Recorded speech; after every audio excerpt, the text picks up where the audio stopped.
여러분 안녕하십니까? 이문학TV 고경입니다.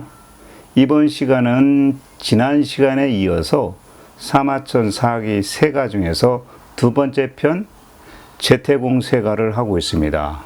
제 나라에 대한 이야기인데요. 자, 이제는 제 나라의 전시들의 세력 등장과 그들의 실권 장악 과정에 대해서 여러분들에게 설명해 드리도록 하겠습니다. 일단은 제가 강의 도중에 전시 집안의 계보를 올려놓으면서 설명을 드릴 수 있도록 하겠습니다. 자, 경공 55년, 기원전 495년입니다. 진나라에서 범씨와 중행씨가 그들의 군주에게 반기를 들었습니다. 진나라 이 두 종씨를 진나라는 재빨리 공격을 해서 두 종족을 내쫓았습니다. 그러자 이 두 종족은 제 나라에 와서 양식을 청하게 됩니다. 당시에 제 나라의 대신이었던 전기, 전걸, 전상의 아버지, 이 세 사람이 같은 이름입니다. 전걸. 나중에 전상이 되는 아버지입니다. 전걸. 전걸이 반란을 일으키려는 역심을 품고 진나라에서 넘어온 범씨와 중행씨에게 사적인 친분을 맺으려는 마음으로 경공을 설득시킵니다. 자, 이렇게 합니다. 범씨와 중행씨는 여러 번에 걸쳐서 우리 제 나라에 은혜를 베풀었으니 지금 그들을 구하지 않으면 안 됩니다. 라고 말을 합니다. 그러니까 제 나라의 경공이 전거를 시켜서 그들에게 식량을 전달해 줍니다. 자, 그로부터 3년이 지나서 경공 58년, 기원전 490년입니다. 경공의 부인이었던 연희가 낳았던 적통자가 죽어버립니다. 마침 경공이 총애하던 예희가 낳은 아들이 있었는데 도라는 아이가 있었습니다. 이 도의 나이는 아직도 나이가 어리고 그의 생모 예희 역시 출신도 미천하고 품행도 그렇게 좋지 않았다고 합니다. 그런데도 이러한 도가 제 나라의 후사를 이어받게 될까봐 걱정된 제 나라의 여러 대부들은 경공에게 나아가서 아니 어진 사람을 태자로 세워야지 어떻게 도를 태자로 세우시려고 합니까? 라고 따집니다. 자, 당시에 경공은 이미 상당한 나이가 들어서 자기 후사에 대해서 얘기하는 것들을 싫어했습니다. 그런데 마침 이 경공이 예의를 부쩍 총애를 했기 때문에 그의 아들인 도를 태자로 세우고 싶어 했지만 경공 스스로도 자기가 먼저 이야기하기에는 좀 꺼려하고 있었던 그런 상황이었습니다. 근데 때마침 여러 대신들이 먼저 태자의 문제를 거론하고 나서자 경공은 대부들에게 이렇게 말합니다. 아니, 이렇게 즐거운 일이 많은데 나라에 어찌 군주가 없게 될까봐 당신들 걱정하는가? 라고 말을 합니다. 자, 그해 가을 결국 이 경공이 병이 들어서 자리에 눕게 되자 경공은 자기 밑에 신하 중에서 국혜자 그리고 고소자 이 두 사람에게 명령을 해서 어린 토를 태자로 세우고 나머지 공자들은 모두 국외로 쫓아내라 라고 이렇게 이야기를 합니다. 결국 경공이 총 58년이라는 장기 집권을 마감하고 병들어 죽게 되자 태자 도가 어린 나이에 즉위를 하게 됩니다. 근데 바로 이 사람이 안유자인 겁니다. 하지만 여러 공자들은 경공이었던 아버지의 장례식을 치르기도 전에 혹시라도 안유자 도를 추종하는 사람들에게 자기들이 살해될까봐 두려워가지고 모두 제 나라 밖으로 도망을 쳐버립니다. 그래서 도의 여러 이복 형제들 중에서 대부분은 위나라로 도망을 쳤고 장이라는 사람과 나중에 양생, 도공이 됩니다. 다음 때 왕이 됩니다. 이 양생이라는 사람은 노나라로 몸을 피해버립니다. 자, 이와 같이 도가 안유자로서 제위에 오른 기원전 489년입니다.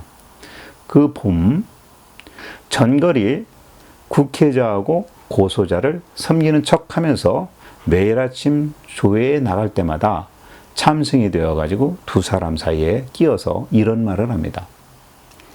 두 분 상국들께서는 임금 아내자의 신임을 얻고 계시니까 여러 대부들이 불안을 느끼고 혹시라도 반란을 일으키지 않을까 걱정됩니다. 라는 말을 합니다. 전걸이 이번에는 다른 대부들을 찾아가서 다른 대부들에게는 이렇게 말을 하는 겁니다. 고소자가 여러 대부들을 두려워하고 있지만 아직 행동은 취하지 않고 있는데 대부들께서 먼저 저 고소자를 치기 바랍니다. 선수를 치세요. 라고 이간질을 시킵니다. 대부들은 이 전걸의 말에 따라서 고소자를 먼저 공격하기로 결심을 합니다. 내분이 일어난 거죠. 신하들 사이에. 사실 이 전걸이 국시하고 고시를 몰아내려고 양쪽 대부들 간에 싸움을 붙인 작전을 쓴 겁니다.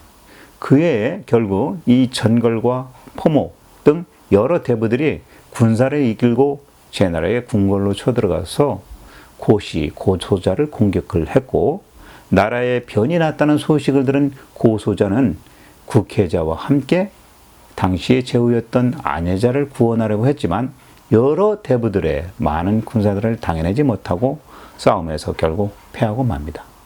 전걸이 공실의 군사들을 추격하고 국혜자는 결국 건나라 땅으로 도망쳤고 전걸은 그 추격을 중간에 멈추고 돌아와서 결국 고소자를 잡아 죽입니다.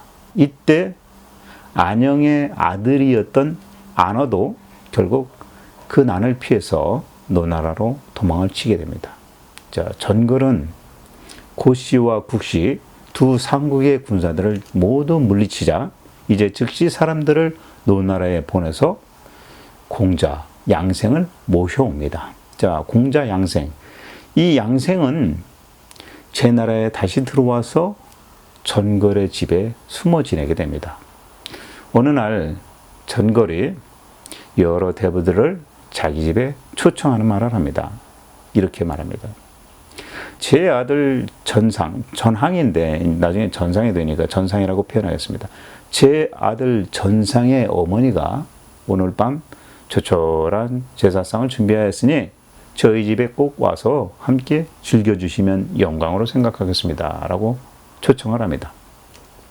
이때 여러 대부들이 전걸의 집에 모여서 제사 음식을 먹으면서 즐겁게 지냅니다. 이때 갑자기 전걸이 제나라의 공자였던 양생을 푸대에 놓은 다음에 연회자 한가운데에 놓았다가 술자리가 한참 무르익게 되자 푸대를 딱 풀고 양생을 나오게 하고 대부들을 향해서 이렇게 말을 합니다.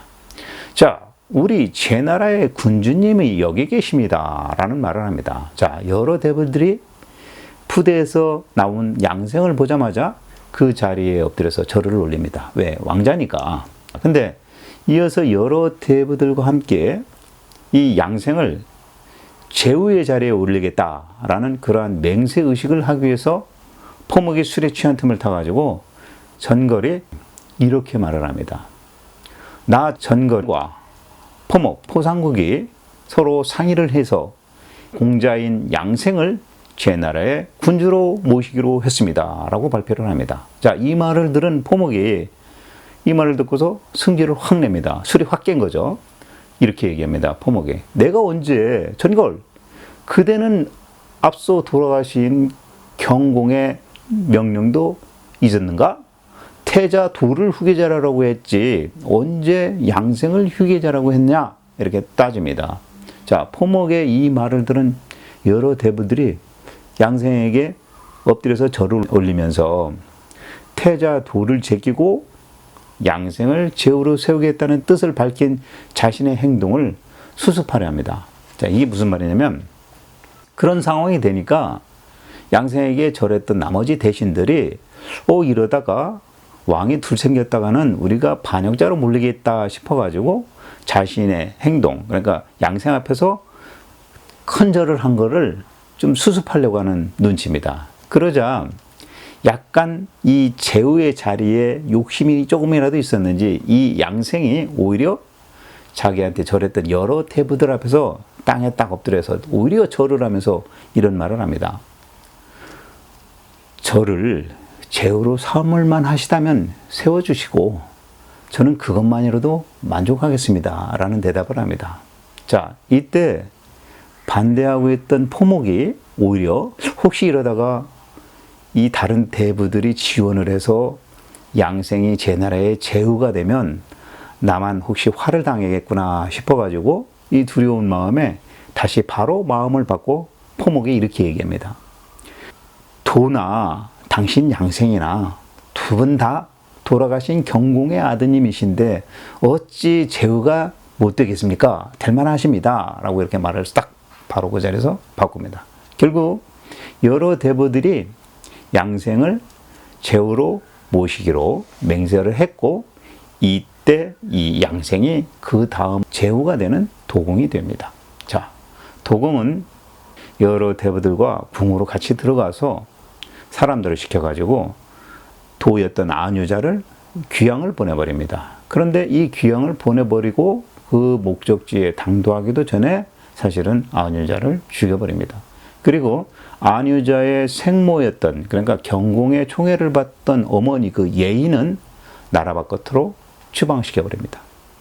원래 이 예의라는 여인은 신분이 미천했고 또 안유자는 거기다 나이도 어렸고 뭐 이러니까 권력을 차지하지도 못했고 백성들도 이 사람들을 그렇게 가볍게 보았다라고 합니다. 그래서 결국은 도공, 양생이 제 나라의 제후가 되었습니다.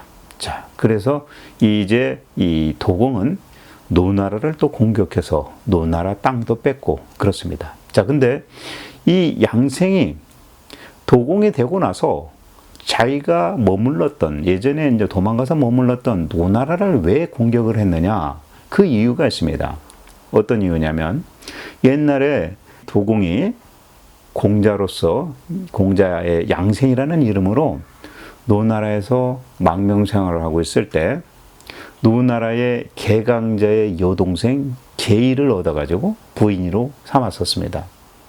그런데 이 공자 양생이 나중에 제 나라에 돌아와서 제 나라의 제후의 자리에 딱 앉게 되니까 이제 자기가 사람을 보내가지고 자기의 예처를 제 나라로 데려오도록 명령을 했어요.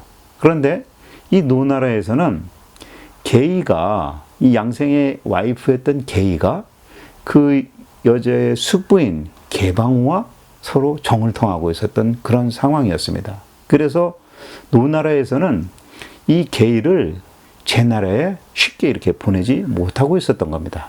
그래서 제 나라가 노나라를 공격을 해가지고 노나라 땅 2개의 읍을 빼앗고 또 자기의 원래 처였던 계의를 노나라에서 빼앗아 온 거죠. 자, 시간이 지나서 이 계의가 도공의 총애를 받자 제 나라는 다시 빼앗았던 노나라 땅 2개를 돌려주었다고 합니다.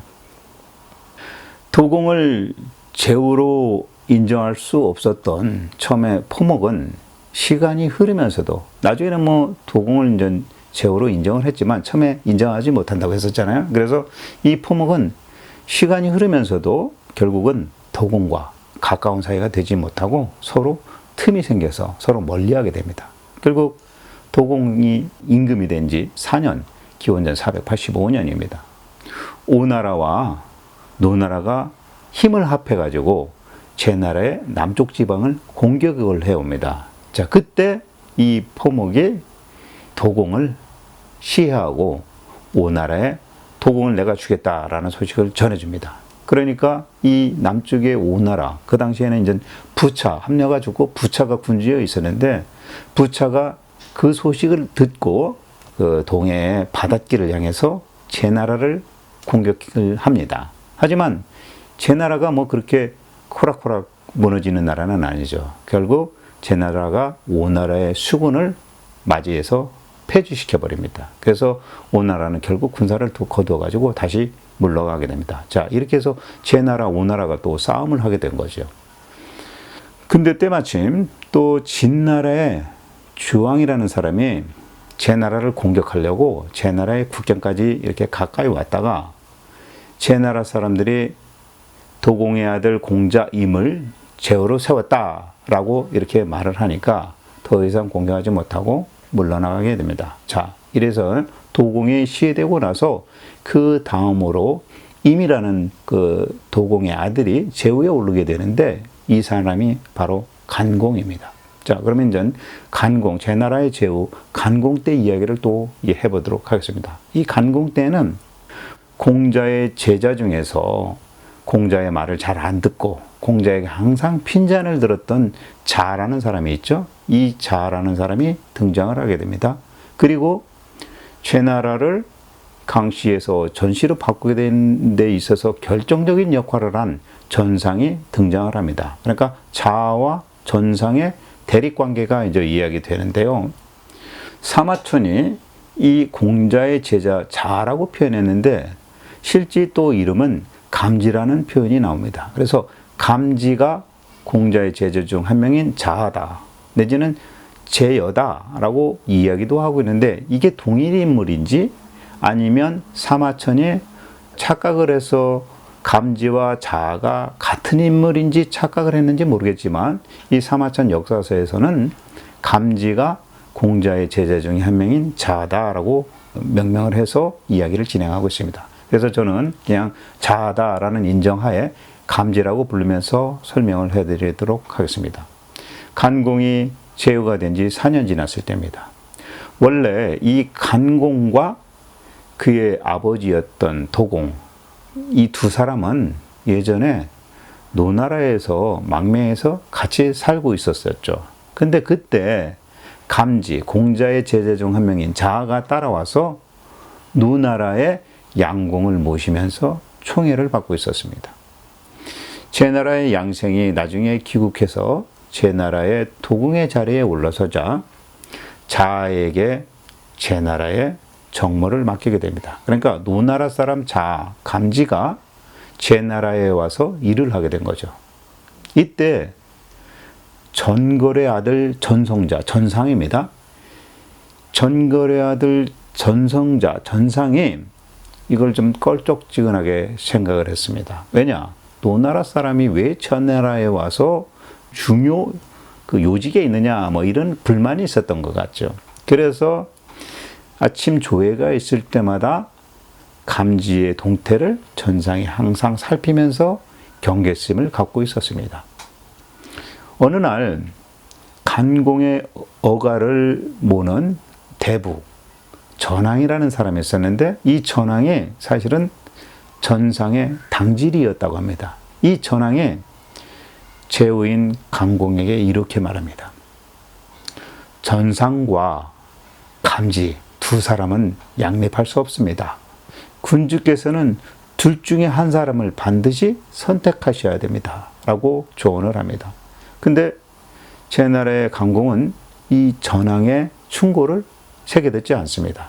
자, 어느 날 공자 제자 자, 감지가 우연히 전역이라는 사람이 살인을 하는 현장을 목격하고 그 사람을 궁으로 끌고 갑니다. 그래서 감옥에 가둬놨는데 당시에 이 전씨 일족들이 유독 이 단결심이 강해가지고 이 전씨들이 집결해서 살인의 혐의가 있는 전역이 아프다는 핑계를 대가지고 간수들에게 술을 먹이게 한 다음 그 전역을 풀어줘서 도망치게 만듭니다. 자, 이때 감지가 전씨들의 종갓집인 전상의 집에 가서 어떻게 그럴 수 있느냐 하면서 으름장을 딱 놓고 돌아갑니다. 자, 때는 이때다. 성격이 약간 급했던 이 자아가 전상에게 큰 소리 칠 기회로 잡은 거죠. 그런데 사실 예전에 전씨 일족이었던 전표라는 사람이 있었습니다. 근데 이 전표라는 사람이 자아의 밑에 들어가서 가신이 되려고 했는데 그때 공손이라는 사람에게 천거해달라는 부탁을 했는데 그게 이루어지지 않습니다. 왜냐하면 전표가 때마침 상을 당해가지고 자아 밑에 들어가서 가신이 되는 게 성사되지가 않았습니다. 하지만 결국 나중에는 이 전표는 결국 자아의 밑에 들어가서 가신이 됩니다. 제자가 되는 거죠. 자, 그때 당시 이 자아는 전표를 아주 총애했다고 합니다. 그래서 이 자아가 감지죠. 감지가 전표에게 하지 말아야 될 말을 하게 됩니다. 뭐라고 하냐면 이렇게 얘기합니다. 자아가 내가 전시들을 모두 멸하고 너를 대신 전시들 중에서도 으뜸으로 세울 테니까 너 네 생각은 어떠냐라고 하면서 생각해 주는 척합니다. 자, 이때 이 소리를 듣게 된 제자 전표, 이 사람이 스승인 자아가 자기에게 이렇게 말을 하니까 이렇게 대답합니다. 저도 사실 전시의 먼 반개입니다. 스승님 명을 거역하는 자들은 불과 몇몇 뿐인데 구태 그 전시들을 모조리 죽일 필요까지 있겠습니까? 라는 말을 합니다. 자, 근데 이 결국에 이 전표가 전시 종갓집에 가서 이 감직한 말을 그대로 전해버립니다. 그러니 전상이 들었을 때 어떤 생각이 듭니까? 미치겠죠. 그래서 이때 당시 전시 중에 하나였던 전역, 아까 그 살인자죠. 이 살인자가 전상에게 이렇게 말합니다. 저 감지가 군주의 밑에서 명을 받들고 있으니까 우리가 먼저 선수를 칩시다.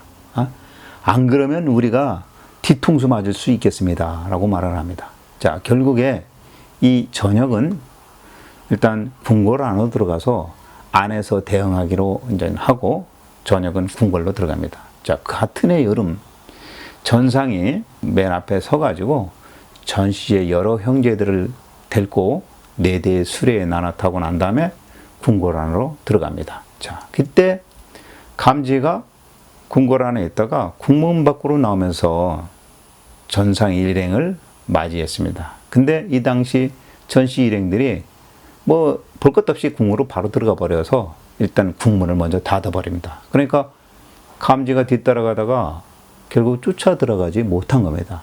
그런데 이 궁 안에서는 환관들이, 전시들이 갑자기 막 들이닥치니까 궁에 들어와서 이제 막기 시작하는데 이미 궁에 들어왔던 살인자였던 전역이 또 환관들을 모두 죽여버립니다. 그래서 이제 전시들이 궁궐에 들어와서 뭔가 으쌰으쌰 하기 시작한 거죠. 자, 이때 이 제나라의 제후였던 강공은 후궁들하고 단대에 모여가지고 술 마시고 흥청망청하고 있었습니다. 근데 이때 전상이 제후인 강공 앞에 딱 다가가서 이렇게 얘기합니다.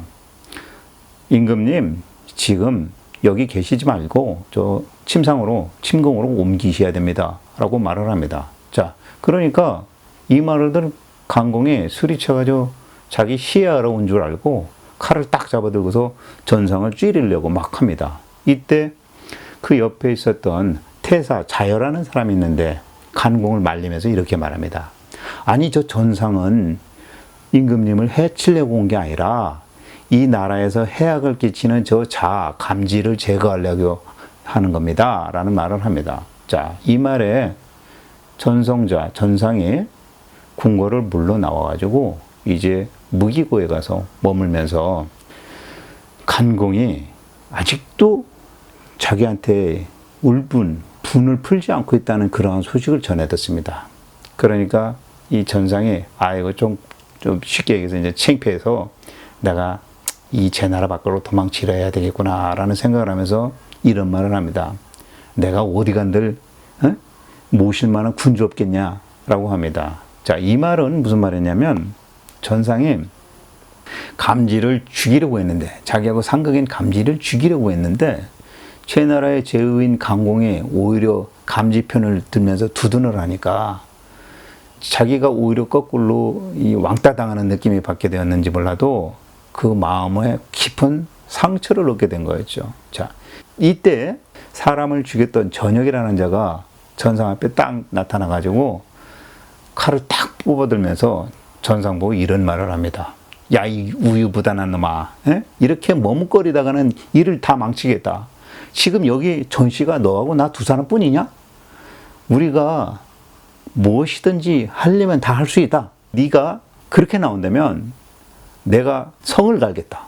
이런 식으로 전상을 부추깁니다. 자, 이 말을 들은 전상은 전역의 말을 듣고 있다가 도망가려고 했던 자기의 생각을 딱 멈춰버리고 바로 결심을 하게 됩니다.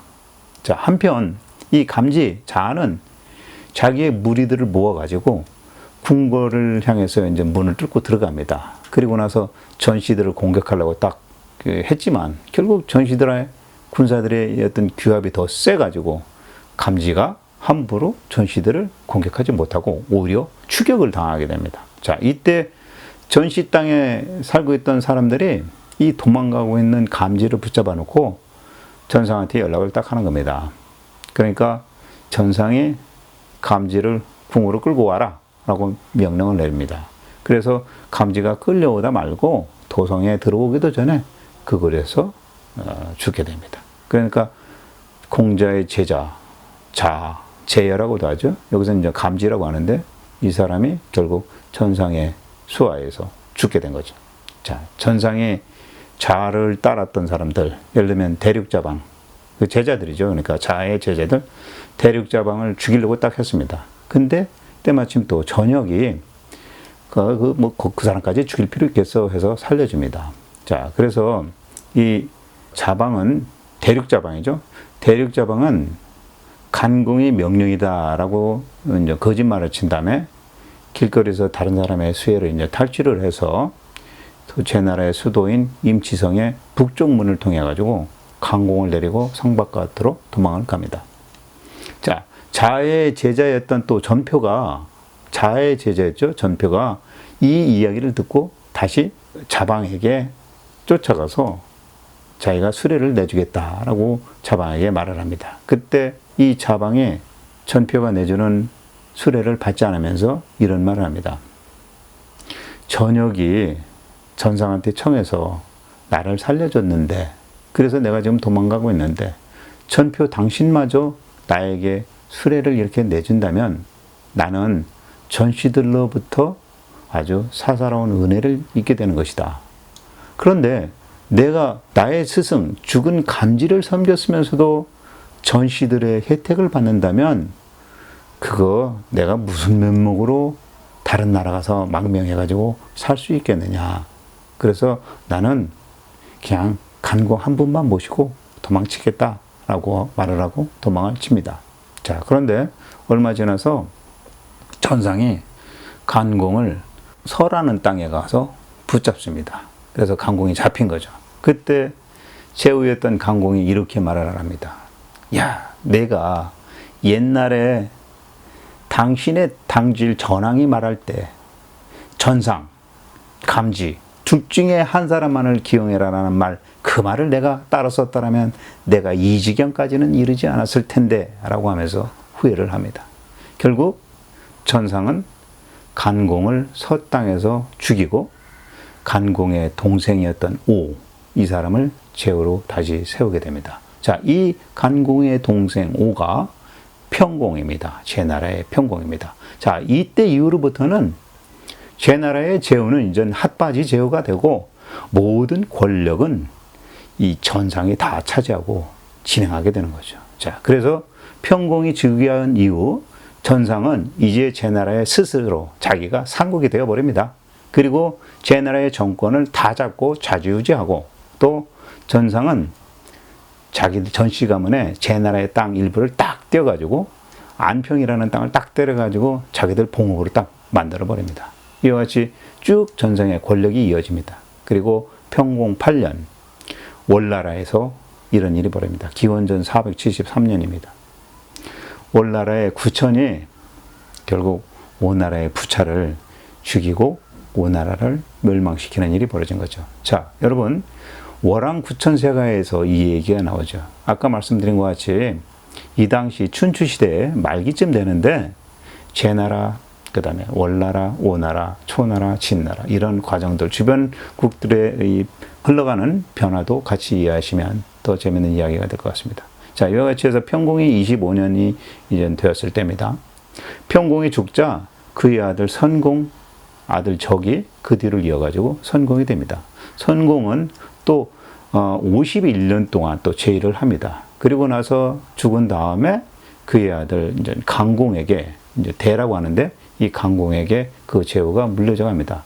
그렇지만 평공, 선공, 강공 다 핫바지 제후이기 때문에 그 당시 전상의 이 후손들이었던 전회 이런 사람들이 아주 자기 마음대로 나라를 좌지우지했던 거죠. 그래서 기원전 403년 진나라, 나아가 진자로서는 이 진나라가 이제 세 나라로 분열이 됩니다. 그래서 한, 위, 조 이 세 개의 제국가로 이렇게 나눠지게 되는데 그때가 제나라의 강씨가 망하기 얼마 안 남았을 때입니다. 그래서 이제 춘추시대 때 거의 마지막이 된 거죠. 그래서 제나라의 강공 19년이 되었을 때 기원전 386년입니다.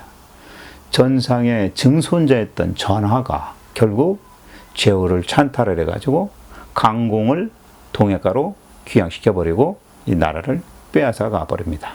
자, 기원전 379년 이 쫓겨난 강공이 결국은 죽었고 강씨들의 제사가 끊기게 되었다. 그래서 이 제나라의 강토는 이제 모두 전씨들의 소유가 되었다라고 하는 것이 제태공 세가의 마지막 이야기입니다.